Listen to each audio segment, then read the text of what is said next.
नमस्कार साथियों, कैसे हैं आप सभी। उम्मीद करता हूं सारे स्टूडेंट्स बढ़िया होंगे। आप सभी प्यारे मित्रों का एसएससी उत्कर्ष परिवार में मैं दिलावर सिंह परिहार बहुत बहुत स्वागत करता हूं। चलिए जी, शुरू करते हैं आज के सेशन को बहुत ही शानदार तरीके से, क्योंकि हमें बेहतर से बेहतर की तलाश है। मिल जाए नदी तो समुंदर की तलाश है, और टूट जाते हैं शीशे पत्थर की चोट से, पत्थर टूट जाए ऐसी शीशे की तलाश है। हमें तलाश है ऐसे फैक्ट्स की, ऐसे कंसेप्ट्स की जो हमारे एग्जाम को क्वालिफाई कराने में हमारी हेल्प करें। हम सभी लोग जुड़ चुके हैं इस बेहतरीन सेशन के साथ। तो पहला सवाल आपकी स्क्रीन के सामने रहा, बताने की कोशिश करेंगे।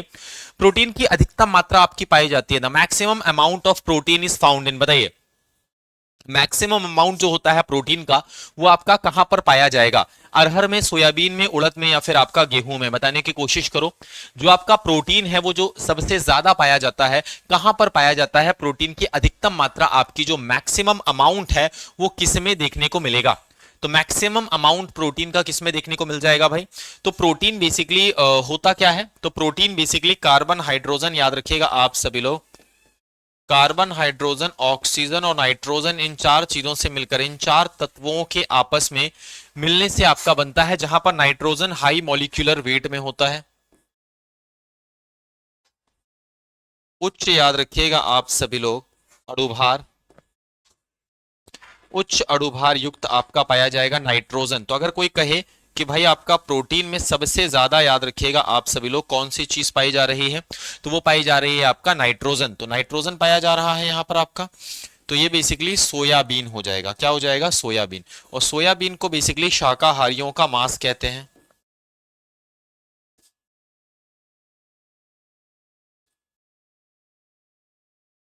शाकाहारियों का मांस, शाकाहारियों का मांस, क्योंकि यहां पर 42% आपका क्या देखने को मिलता है, प्रोटीन। 42% यहां पर प्रोटीन देखने को मिलता है, 42%। 42% आपका प्रोटीन यहां पर देखने को मिलता है। तो शाकाहारियों का यहां पर मांस कहा जाता है। 42% आपका प्रोटीन है सोयाबीन के अंदर। नाम होता है ग्लाइसिन मैक्स।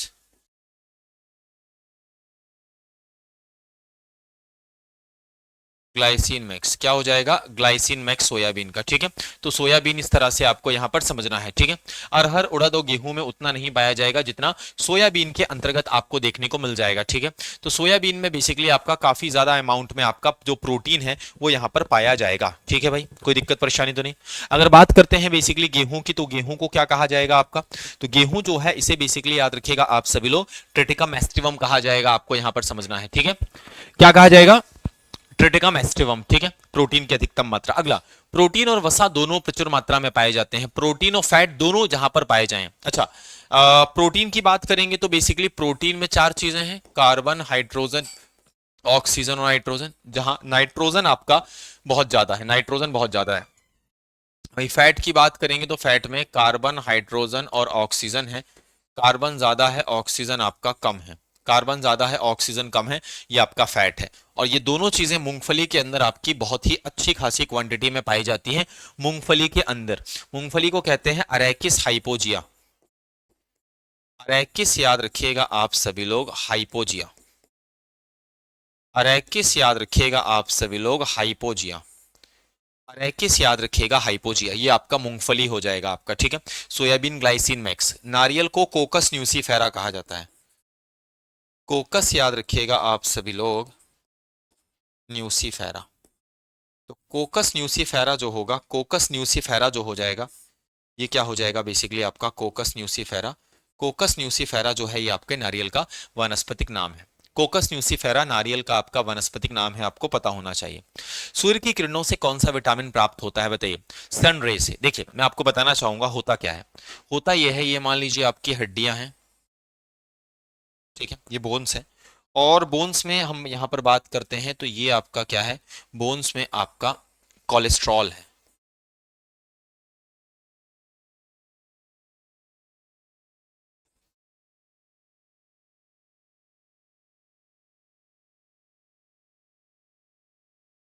ये आपका कोलेस्ट्रॉल है, और इस कोलेस्ट्रॉल में आपके क्या प्रेजेंट है, कैल्शियम और याद रखिएगा फॉस्फेट आयन।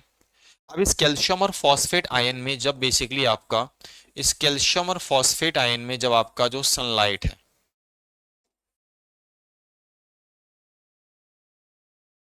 ना, ये पड़ती है, जिसे कहते हैं आपका एचम्यू। तो इस सनलाइट में आपको पता होना चाहिए, सनलाइट के साथ साथ यहां पर यूवी रेज भी आपकी पहुंचती हैं।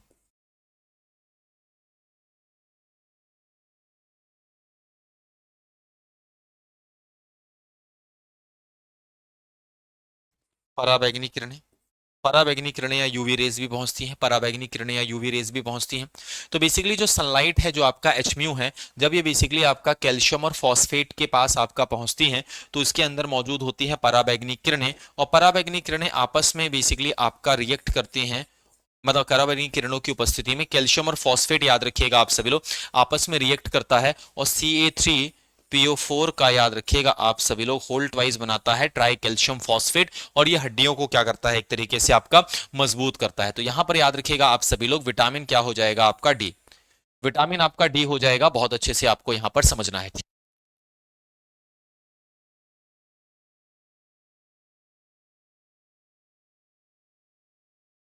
ठीक है, नाम क्या है भाई इसका आपका, कैल्सीफेरॉल, कैल्सीफेरॉल नाम है।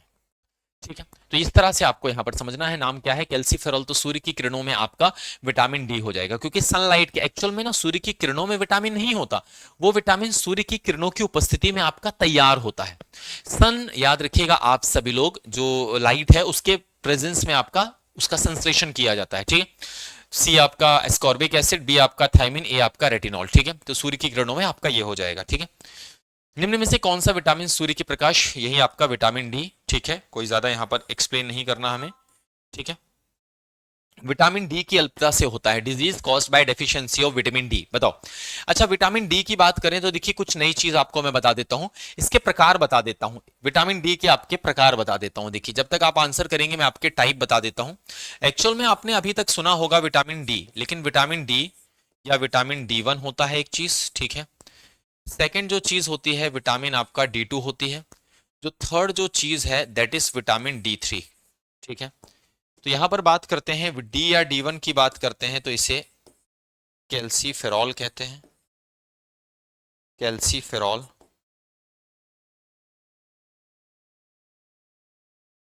ठीक है, डी 2 की बात करते हैं तो इसे कहते हैं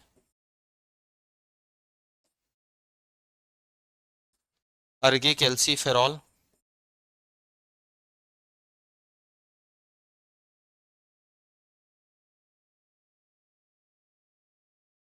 और डी 3 कॉले कैल्सीफेरॉल।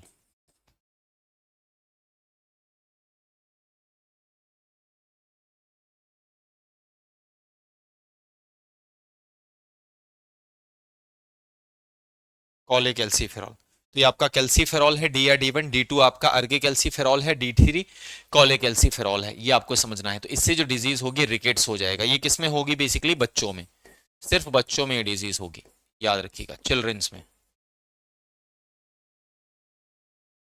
चिल्ड्रंस में डिजीज होगी आपकी। ठीक है, बच्चों में रिकेट्स। और एडल्ट्स की बात करते हैं, वयस्कों की बात करते हैं,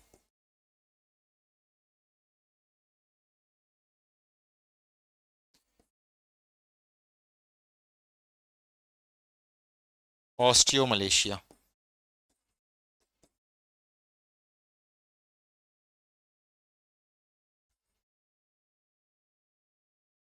ऑस्टियोमलेशिया, ऑस्टियोमलेशिया किसमें होगा आपका, एडल्ट्स में। तो एडल्ट्स में ऑस्टियोमलेशिया और बच्चों में आपका रिकेट्स। ठीक है, बेरी बेरी की बात करते हैं, विटामिन बी या फिर आपका विटामिन बी 1, और पॉलिश्ड ग्रेन से होती है।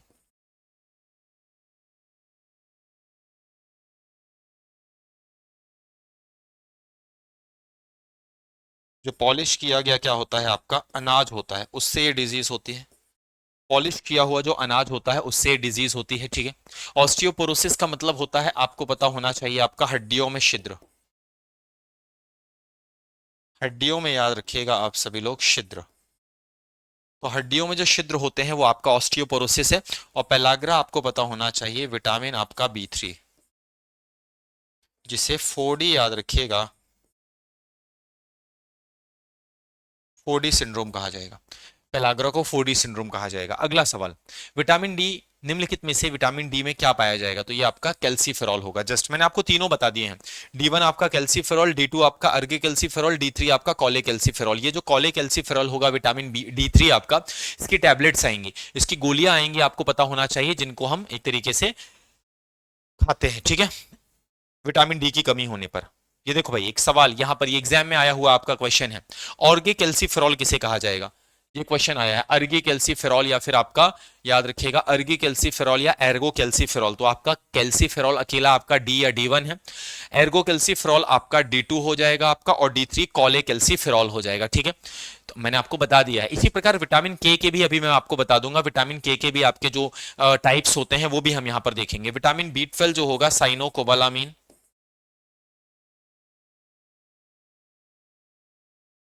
साइनोकोबालामिल, याद रखिएगा, कोबाल्ट मेटल है यहाँ, कोबाल्ट मेटल है, कोबाल्ट मेटल यहाँ पर आपका पाया जाएगा। विटामिन B6, इसे हम लोग कहते हैं बेसिकली आपका पायरिडॉक्सिन, पायरिडॉक्सिन विटामिन B6, और इससे होगा आपका नॉर्मल एनीमिया, नॉर्मल एनीमिया होगा, ठीक है।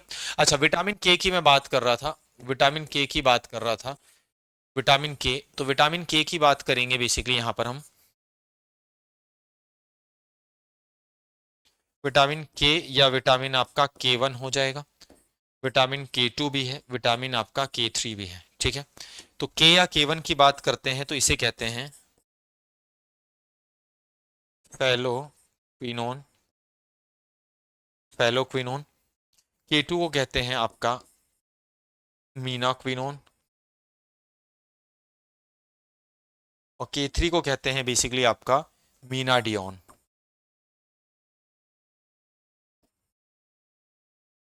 ये आपको समझना, फिलोक्विनोन, मीनाक्विनोन और मीनाडियोन, ये बेसिकली आपके विटामिन के आपके नाम है। अगला, विटामिन जो रक्त का थक्का बनने में आपका प्रभावी होता है, बताइए। विटामिन जो होता है जो बेसिकली ब्लड की क्लॉटिंग बेसिकली हो, इसके लिए आपका जिम्मेदार होता है। ब्लड की क्लॉटिंग हो इसके लिए आपका जिम्मेदार होता है, ब्लड की क्लॉटिंग हो, बताइए। ब्लड, जैसे मान लीजिए आप कहीं गिर गए, ठीक है, जब हम कहीं गिर जाते हैं, चोट लगती है, चोट लगती है तो ब्लड का एक तरीके से आपका वहां से फ्लो होने लगता है ना, खून आपका बहना शुरू होने लगता है। तो बेसिकली याद रखिएगा, उस बहते हुए खून को रोकने के लिए जिस विटामिन का यहां पर एक तरीके से आपका इस्तेमाल किया जाएगा, वो विटामिन क्या हो जाएगा? विटामिन के, ठीक है, फिलोक्विनोन। और ध्यान देना है, विटामिन के कौन बनाएगा? विटामिन के को ई कोलाई, लिख लेना, ई कोलाई। ई कोलाई मतलब आपका रिकिया कोली, कोली या फिर आपका कोलाय, एश्रीकिया कोली या एश्रीकिया आपका कोलाय, ये बनाएगा। और ये हमारी कहां पाया जाएगा? आपका इंटेस्टाइन में, आंतों में पाया जाएगा। कहां पाया जाएगा ये? बेसिकली आपके आंतों में। और किस रूप में पाया जाएगा? सहजीवी के रूप में पाया जाएगा, सिम्बायोटिक, सिम्बायोटिक के रूप में पाया जाएगा, सिम्बायोटिक के रूप में पाया जाएगा, सहजीवी के रूप में पाया जाएगा हमारी आंतों में। और ये क्या करता है? विटामिन के, विटामिन याद रखिएगा आप सभी लोग, विटामिन के तथा B12 का संश्लेषण, विटामिन के और आपके B12 का ये सिंथेसिस करेगा, विटामिन के और B12 का आपका सिंथेसिस करेगा। ये आपको समझना है। ई कोलाई, जिसे कहते हैं एश्रीकिया कोली, एश्रीकिया कोली कहते हैं, ई कोलाई कहते हैं, ठीक है, ये आपको समझना है। अच्छा, दूसरी चीज, विटामिन याद रखिएगा आप सभी लोग, विटामिन के की कमी से, विटामिन के की कमी से याद रखिएगा आप सभी लोग, रक्त का थक्का ना जमना, इस बीमारी को क्या कहते हैं? रक्त का थक्का, याद रखिएगा, ना जमना, इसे कहते हैं आपका हेमोरेज रोग, हेमो याद रखिएगा,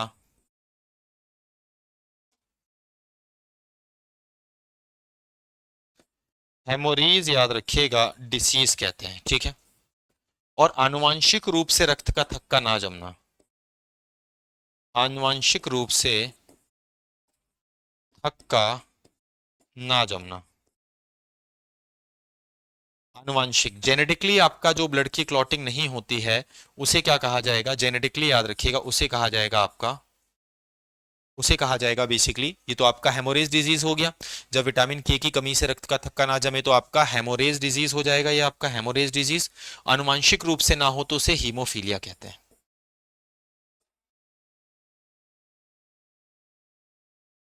उसे कहते हैं हीमोफीलिया। उसे कहते हैं हीमोफीलिया। उसे क्या कहते हैं? हीमोफीलिया कहते हैं। उसे हम लोग यहां पर कहते हैं हीमोफीलिया डिजीज, ठीक है। उसे कहते हैं हीमोफीलिया डिजीज, याद रखिएगा आप सभी लोग, ठीक है। निम्नलिखित में से कौन सा विटामिन प्रतिस्कंदक विषों के प्रतिविष प्रतिकारक के रूप में उपयोग में लाया जाता है? यहां पर बताइए, इनमें से कौन सा विटामिन प्रतिस्कंदक विषों के प्रतिविष प्रतिकारक के रूप में इस्तेमाल में लाया जाता है? बताइए। Which of the following vitamin is used as an antidote to anticoagulant toxins? बताइए।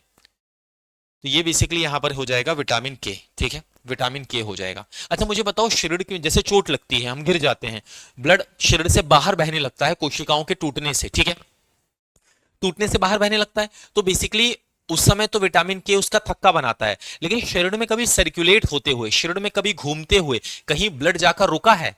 कहीं ब्लड जाकर आपका जमा हुआ है? नहीं हुआ है। ऐसा क्यों? शरीर में सर्कुलेट होते समय, शरीर में घूमते समय जो आपका रक्त है वो कहीं नहीं रुका, कभी नहीं रुका, याद रखिएगा, लगातार फ्लो होता गया। क्यों फ्लो होता गया? क्योंकि आपके शरीर के अंदर एक बेसिकली आपका हेपेरिन प्रोटीन है।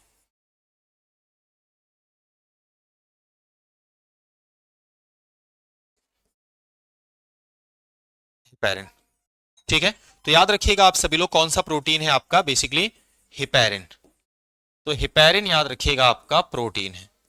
ये हेपेरिन प्रोटीन याद रखिएगा शरीर के अंदर आपका रक्त को जमने से आपका रोकता है। तो याद रखिएगा आप सभी लोग, हेपेरिन प्रोटीन जो है वो बेसिकली याद रखिएगा शरीर के अंदर आपके ये बनता कहां पे है? लिवर में बनता है, और शरीर के अंदर ब्लड बेसिकली क्लॉट ना हो इसके लिए आपका जिम्मेदार होता है, ठीक है मेरे भाई ना? यहां तक क्लियर है? कोई दिक्कत परेशानी तो नहीं? हिपैरिन लिवर में बनेगा, मतलब शरीर के अंदर कभी भी ब्लड को जमने, एंटी क्लॉटिंग फैक्टर है, ये क्वेश्चन बिल्कुल आपसे पूछा जाएगा, एंटी क्लॉटिंग फैक्टर हिपैरिन। मतलब ऐसा तो ऐसा हुआ, जैसे एक बार बताओ, लकवा लगता है, पैरालिसिस, तो मतलब जैसे ब्लड जा रहा है हमारे शरीर में, हाथों में जा रहा है, हाथ में सप्लाई ही ना हो ब्लड, ब्लड नहीं जाएगा तो ऑक्सीजन नहीं जाएगी, ऑक्सीजन न्यूट्रिएंट्स नहीं जाएंगे, कुछ भी नहीं जाएगा सेल्स में, लकवा लग जाएगा, पैरालाइज्ड हो जाएगा ये हिस्सा। तो प्रॉपर ब्लड का फ्लो बना रहे, ब्लड रुक ना जाए कहीं जाकर, ये हेपेरिन का काम होता है, जो कि आपका लिवर प्रोड्यूस करता है। लिवर बहुत इंपॉर्टेंट है। शरीर में चोट लगने पर ब्लड की क्लॉटिंग भी लिवर के प्रोटीन फिब्रिनोजिन से होती है। दूसरी चीज, शरीर के अंदर ब्लड रुके ना, कहीं जमे ना, इसके लिए भी आपका लिवर का प्रोटीन हेपेरिन जिम्मेदार होता है, ठीक है। अगला अगला सवाल यहां पर, निम्नलिखित में से क्या आंत के जीवाणुओं द्वारा संश्लेषित होता है? आंत का जीवाणु ई कोलाई है, तो मानव शरीर में सहजीवी जीवाणु एक ही है जिसका नाम ई कोलाई है। अच्छा, ई कोलाई के बारे में, एश्रिकिया कोली के बारे में एक चीज और, इसका इस्तेमाल किया जाता है जेनेटिक इंजीनियरिंग में। जेनेटिक इंजीनियरिंग में मतलब आनुवांशिकी अभियांत्रिकी में, तो जेनेटिक इंजीनियरिंग में ई कोलाई का इस्तेमाल किया जाता है। और ये यहां पर अगर हम बात करें तो विटामिन के बनाता है। हालांकि के के साथ मैं लिखूंगा B12 भी यहां आंसर होगा, क्योंकि दोनों आंसर होते हैं, के और B12 मुख्यतः हम जानते हैं, तो आपका के बनाता है, लेकिन मैं आपको बताना चाहूंगा B12 भी बनाता है। तो विटामिन के और विटामिन B12 का आपका यही सिंथेसिस करता है आपका आंत के जीवाणु, ठीक है। आंत का जो आपका जीवाणु होता है, यहां तक समझ में आ गया? तो आंत के जीवाणुओं द्वारा आपका संश्लेषित होता है, ये आपको यहां पर समझना है, ठीक है। ये सहजीवी जीवाणु होते हैं जो हमारे शरीर में पाए जाते हैं, एज अ सिम्बायोटिक रिलेशनशिप ये पाए जाते हैं, सहजीवी के रूप में पाए जाते हैं, ठीक है।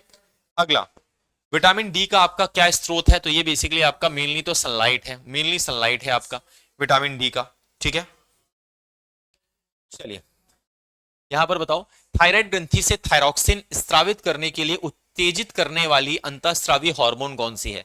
Which endocrine hormone stimulate the thyroid gland to secrete thyroxine? देखिए, जो आपका थायराइड क्या होती है, आपका ग्रंथि होती है, यहां से थायरॉक्सिन हार्मोन निकले, यहां से थायरॉक्सिन हार्मोन निकले, इसके लिए जो जिम्मेदार होता है वो होता है TSH हार्मोन, जिसे कहते हैं थायराइड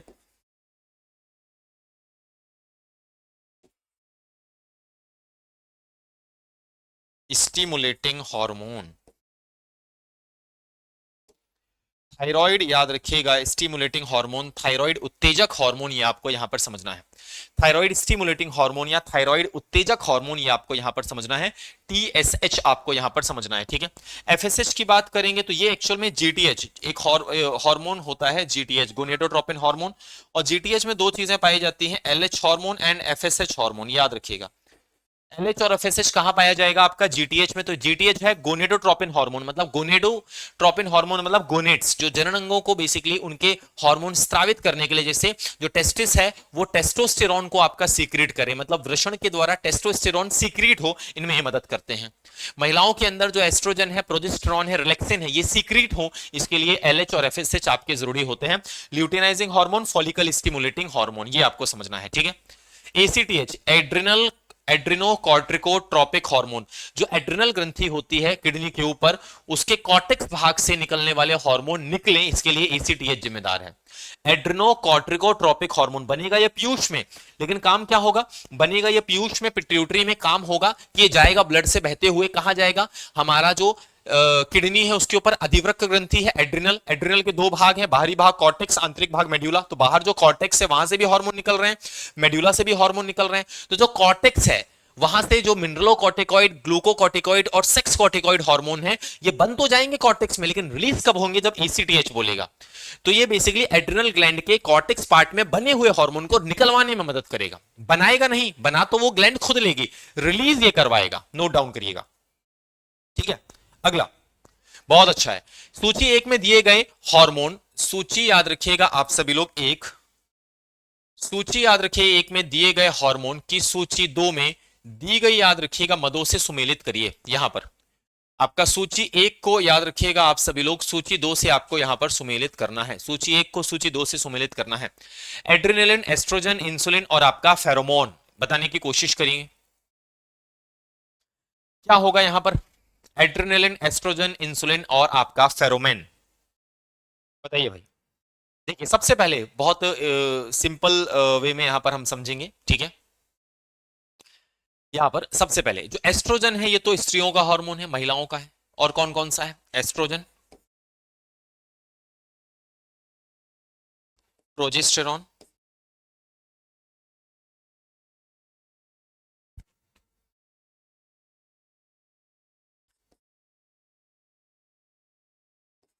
और रिलैक्सिन, और आपका रिलैक्सिन, ये तीनों हो जाएंगे। इंसुलिन की बात करते हैं तो इंसुलिन ग्लूकोज को रेगुलेट करेगा। इंसुलिन कहां से निकलेगा? Beta cell. और ये क्या करेगा?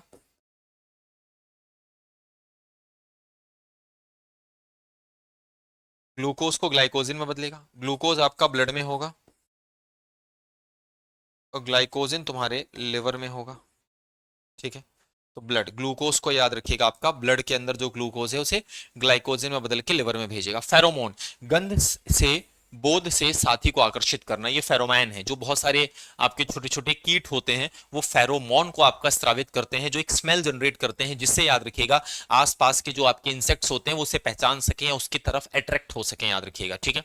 तो एक गंध के बोध से साथी को आकर्षित करना है फेरोमोन। तो बेसिकली याद रखिएगा जिन छोटे छोटे कीटों में याद रखिएगा जो प्रजनन की क्रिया होती है तो उस समय वो साथी को आकर्षित करने के लिए फेरोमोन नामक एक केमिकल सब्सटेंस है उसका सीक्रेशन करते हैं, जिससे याद रखिएगा आपका एक तरीके से संकेत जाता है। तो एड्रिनल की बात करते हैं, क्रोध, भय और आपका खतरा। तो आंसर क्या हो जाएगा आपका यहां पर? 1342, 1342, 1342, ऑप्शन नंबर सी यहां पर एकदम सही है, ठीक है। ऑप्शन नंबर सी यहां पर एकदम सही आपका आंसर आ रहा है। अगला सवाल, तो चलिए तो वही है, प्रतिवर्ती क्रियाओं, रिफ्लेक्स एक्शन का नियंत्रण केंद्र कहां होता है? बड़ा ही इंपॉर्टेंट क्वेश्चन है, लिख लो भाई, बड़ा ही इंपॉर्टेंट क्वेश्चन है आपका प्रतिवर्ती क्रियाओं का, है ना। प्रतिवर्ती याद रखिएगा क्रियाओं का रिफ्लेक्स एक्शन का आपका नियंत्रण केंद्र कहां होता है? नियंत्रण केंद्र, जो नियंत्रण आपका केंद्र होता है रिफ्लेक्स एक्शन का, बताने की कोशिश करो। रिफ्लेक्स याद रखिएगा एक्शन, रिफ्लेक्स एक्शन मतलब जैसे क्रिया के प्रति, जैसे मैंने अचानक ऐसे तुम्हें फेंक के मारने की कोशिश की, तुमने इसे देखा और तुम हट गए। अब सही हटे या गलत हटे, अगल बगल क्या है तुमने नहीं देखा, बस सामने जो कंडीशन थी उसके अगेंस्ट तुमने रिएक्ट कर लिया। अब मैं इस बोर्ड को ऐसे टच करूं, अचानक गर्म हो जाए, मैं ऐसे हाथ हटा लूंगा, आई बात समझ में? ये रिफ्लेक्स एक्शन है। मैंने इसे टच किया, मुझे गर्म लगा, तो मैं ऐसे बताओ, इसे टच करूंगा, गर्म लगेगा, फिर मैं सोचूंगा गर्म है हटा लेना चाहिए, ऐसा नहीं। छुआ, गरम लगा, तुरंत हटा लिया, गरम चीज में हाथ गया, तुरंत हटा, ये रिफ्लेक्स एक्शन है। अचानक से अभी मान लो ऊपर से कुछ गिरने लगे हो, मैं देखूं तो मैं तुरंत हटूंगा वहां से, तुरंत ऐसे जम मारूंगा, रिफ्लेक्स एक्शन। अचानक से मैंने ऐसे पेन फेंक के मारने की कोशिश की, तुम तुरंत हटोगे देखकर, क्या उस समय सोचोगे समझोगे? नहीं। ऐसी क्रियाएं जो बेसिकली जिसमें मस्तिष्क का प्रत्यक्ष योगदान नहीं होता, डायरेक्टली ब्रेन का इन्वॉल्वमेंट नहीं होता, क्योंकि ब्रेन का अगर इन्वॉल्वमेंट कहीं है तो ब्रेन सोचेगा, समझेगा, प्रोसेस करेगा, न्यूरॉन्स के थ्रू सिग्नल्स लेगा, मोटर न्यूरॉन्स के थ्रू, सेंसरी न्यूरॉन्स से सेंसेशन लेगा, मोटर पहुंचाएगा, इंटर के थ्रू फिर वो अपना मैसेज पहुंचाएगा। तो बिना सोचे समझे स्पाइनल कॉर्ड के थ्रू, याद रखिएगा, जो कशेरुक रज्जु है, स्पाइनल कॉर्ड है, जो ब्रेन तक मैसेज को पहुंचाती है। तो रिफ्लेक्स सेक्शन में ब्रेन तक मैसेज को पहुंचाने का टाइम नहीं होता, मैसेज स्पाइनल कॉर्ड पे आता है, स्पाइनल कॉर्ड उस पर रिएक्ट कर देती है विदाउट ब्रेन की परमिशन के, वो होते हैं रिफ्लेक्स सेक्शन। तो कशेरुक रज्जु या स्पाइनल कॉर्ड के थ्रू ये सारी की सारी चीजें आपकी रेगुलेट होती हैं। तो ये रिफ्लेक्स सेक्शंस जो होते हैं ये किसके थ्रू आपके रेगुलेट होते हैं? Reflex sections. तो रिफ्लेक्स सेक्शन जो है स्पाइनल कॉर्ड के थ्रू आपके बेसिकली क्या होते हैं? ये आपके रेगुलेट होते हैं, कशेरुक रज्जु, या है ना। देखिए एक्चुअल में होता क्या है, ये आपका ब्रेन है,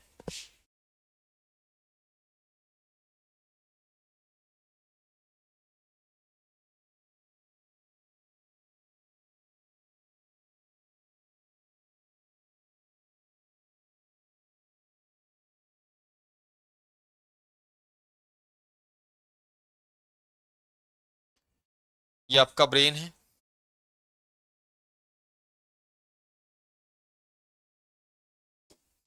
यहां से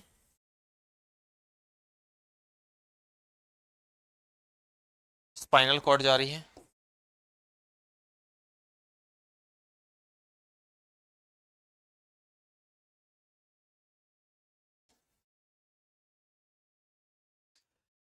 इसके ऊपर रीढ़ की हड्डी की परत है। अब ये जो स्पाइनल कॉर्ड है ये क्या करती है? शरीर से मैसेज लेती है, शरीर से मैसेज लेती है, हालांकि इससे भी तंत्रिकाएं निकली होती हैं, शरीर से मैसेज लेती है, ब्रेन तक पहुंचाती है। रिफ्लेक्स सेक्शन के टाइम पे ब्रेन तक नहीं पहुंचाती है, खुद ही कंडक्ट करा देती है चीजों को, ठीक है। सेरेब्रम की बात करते हैं तो ये सबसे बड़ा भाग होता है, सबसे याद रखिएगा बड़ा भाग, सबसे बड़ा भाग, लगभग कितने प्रतिशत आपका? 80%, 80% या 2/3 पार्ट ऑफ ब्रेन, 2/3 हिस्सा। याद रखिएगा बुद्धि, तर्क शक्ति,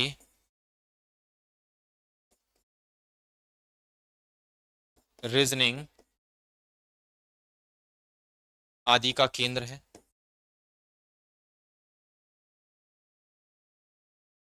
आदि का केंद्र है, ये आपको यहां पर समझना है। बुद्धि, तर्क शक्ति, रीजनिंग आदि का केंद्र है। सेरेबेलम की बात करेंगे, दूसरा सबसे बड़ा हिस्सा,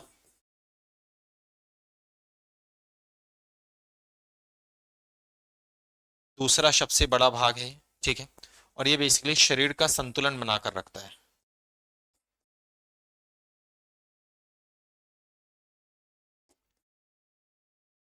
शरीर का संतुलन बनाए रखता है, बॉडी का बैलेंस बनाए रखता है, या बॉडी पॉस्चर को मेंटेन करता है। तंत्रिका कोशिका सबसे लंबी कोशिका है, ये ब्रेन में ही पाई जाती है। सबसे लंबी, याद रखिएगा, कोशिका, सबसे लंबी कोशिका, लॉन्गेस्ट सेल,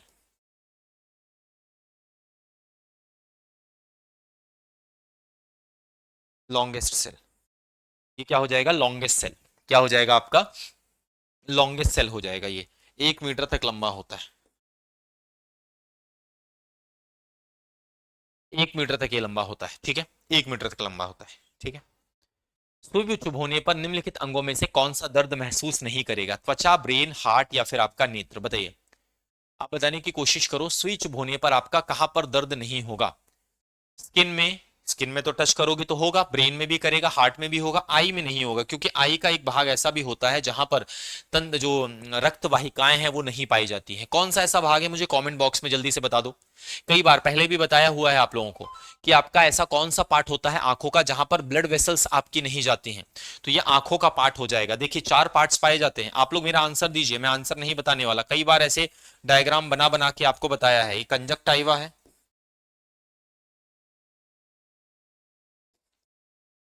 कॉर्निया,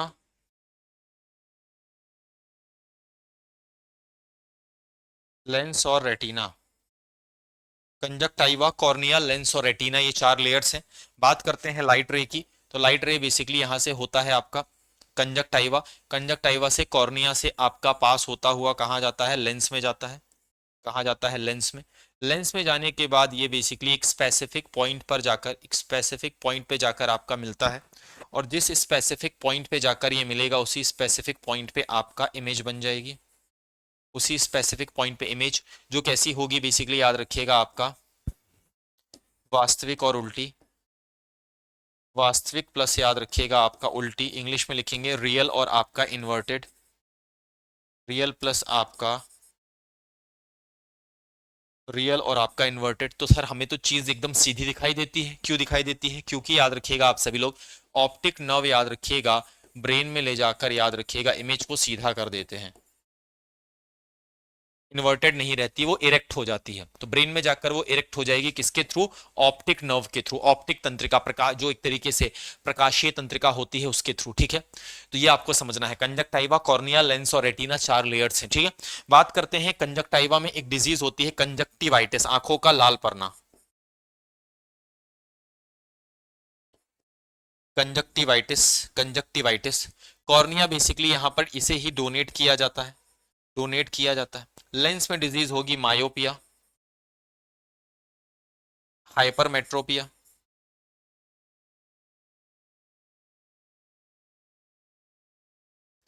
और आपका प्रेसबायोपिया। ये सारी की सारी डिजीज लेंस की है। ठीक है, अच्छा सॉरी, लेंस की नहीं यार, लेंस की नहीं, ये सारी की सारी डिजीज आपकी रेटिना की है, रेटिना की है। लेंस में तो बेसिकली याद रखिएगा आप सभी लोग, रेटिना की डिजीज है मायोपिया, हाइपरमेट्रोपिया और प्रेसबायोपिया। लेंस में तो आपकी जो डिजीज होगी वो होगा मोतियाबिंद, जिसे कहते हैं बेसिकली आपका कंजक्टाइवा, ओह कंजक्टाइवा नहीं, इसे कहेंगे हम लोग आपका मोतियाबिंद, कैटरेक्ट। यहाँ पर जो डिजीज होगी ये कैटरेक्ट होगा, कैटरेक्ट, ये लिख लो कैटरेक्ट, मोतियाबिंद। जब लेंस आपका क्या हो जाता है, अपारदर्शी, लेंस से बेसिकली याद रखिएगा लाइट पास नहीं हो पाती, तो उसे कहते हैं कैटरेक्ट, कैटरेक्ट, या जिसे कहते हैं हम लोग आपका मोतियाबिंद। तो ये मोतियाबिंद या फिर आपका कैटरेक्ट हो जाता है, कैटरेक्ट हो जाता है, मोतियाबिंद हो जाता है, आपको पता होना चाहिए। ठीक है, तो मोतियाबिंद या फिर इसे हम लोग कैटरेक्ट के नाम से जानते हैं, मोतियाबिंद या इसे हम सभी लोग कैटरेक्ट के नाम से यहां पर जानते हैं, आपको पता होना चाहिए। ठीक है, अगला सवाल, मानव के मस्तिष्क में स्मरण क्षमता कहाँ होती है, जो मेमोरी होती है, जो आप याद रख पाते हैं किसी चीज को, तो जो मेमोरी की आपकी कैपेसिटी होती है मानव मस्तिष्क के, याद रखिएगा स्मरण क्षमता आपका कहाँ होगी, स्मरण क्षमता medulla oblongata, cerebrum, brain cavity या सेरेबेलम। अच्छा मुझे बताओ, ब्रेन बेसिकली, ब्रेन का जो एक तरीके से कवरिंग होती है उनके नाम क्या है, तो याद रखिएगा, देखिए मैं आपको बताता हूँ, ब्रेन के चारों तरफ जो लेयर्स हैं उनके नाम आप यहां पर समझो। देखो, ये आपकी एक layer, second layer, third layer, fourth layer, fifth layer. देखिए सबसे अंदर की जो लेयर होगी जिसे कहेंगे हम लोग, याद रखिएगा आपका पायामीटर। सेकेंड जो लेयर होगी पायामीटर, दूसरा ऑर्केनॉइड। तीसरी जो लेयर होगी ये आपका ड्यूरामीटर हो जाएगा। फिर होगी आपकी मेनिंजिस लेयर। लास्ट लेयर जो होगी वो होगी आपकी क्रेनियम लेयर। तो अंतिम लेयर जो है वो आपकी क्रेनियम है। तो आपको यहाँ पर समझना है ये लेयर्स हैं बेसिकली, ये आपका लेयर्स हैं। ठीक है, ये आपके लेयर्स हैं।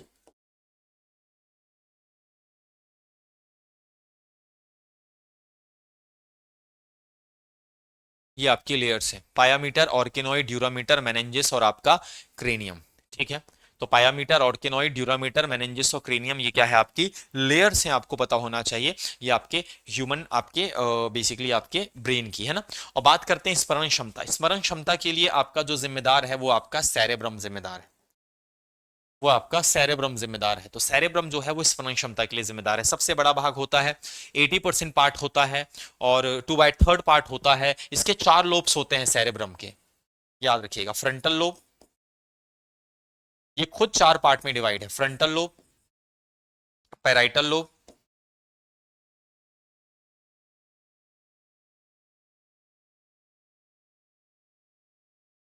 ऑसिपिटल लोब,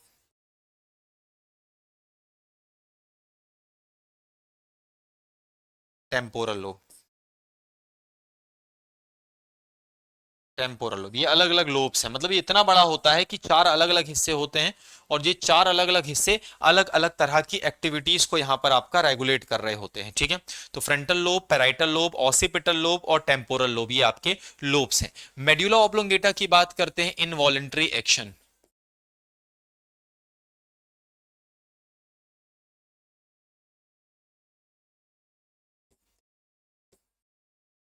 इनवॉलेंट्री याद रखिएगा, आपके एक्शंस अनैच्छिक क्रियाओं को नियंत्रित करते हैं। अनैच्छिक क्रियाओं को नियंत्रित करते, इनवॉलेंट्री एक्शन, जैसे याद रखिएगा ब्लड प्रेशर,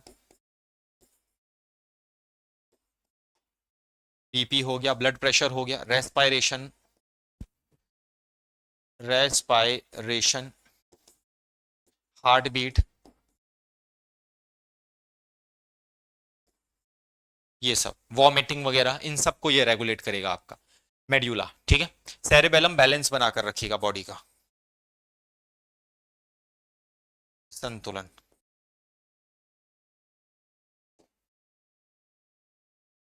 बॉडी का संतुलन बैलेंस बनाकर रखिएगा।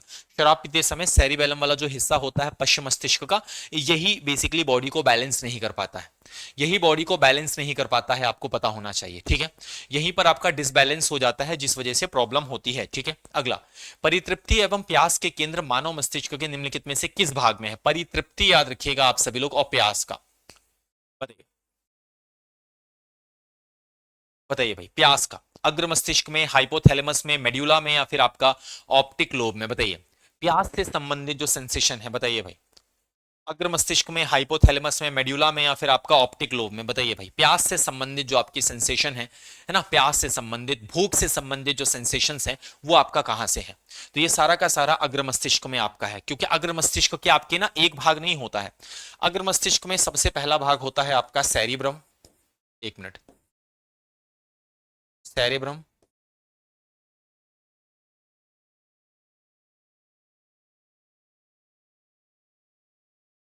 दूसरा होता है बेसिकली याद रखिएगा ऑल्फैक्टरी लोब,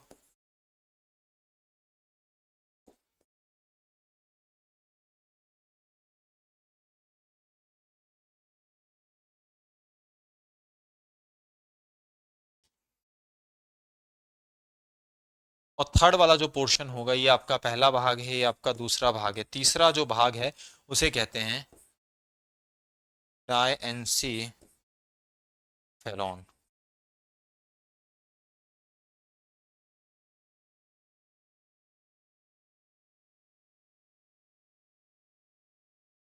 डायएन्सी फ्लॉन में तीन पोर्शन है,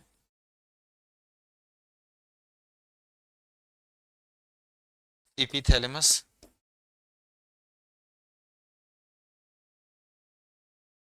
थैलेमस,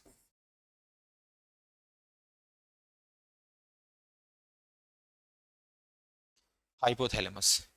एपिथैलेमस, थैलेमस और आपका हाइपोथैलेमस, ये हो जाएगा आपका एपिथैलेमस, थैलेमस और आपका हाइपोथैलेमस, ये आपके तीन पोर्शंस हो जाएंगे, ठीक है। एपिथैलेमस, थैलेमस और आपका हाइपोथैलेमस, ठीक है, ये आपके तीन पोर्शन। हाइपोथैलेमस को मास्टर्स ऑफ मास्टर कहते हैं, क्या कहते हैं जी आपका?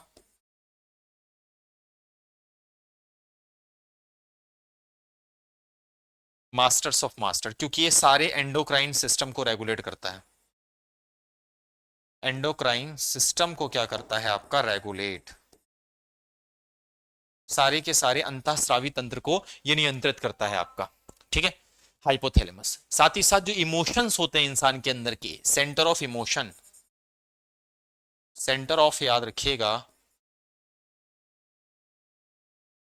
भावनाओं का केंद्र, भावनाओं का केंद्र भी होता है, जो भी एक तरीके से इमोशंस हमारे शरीर के अंदर हैं, वो सब यहीं से आपके रेगुलेट हो रहे हैं, तो सेंटर ऑफ इमोशन भी हो जाएगा ये, इमोशन भावनाओं का आपका केंद्र भी हो जाएगा।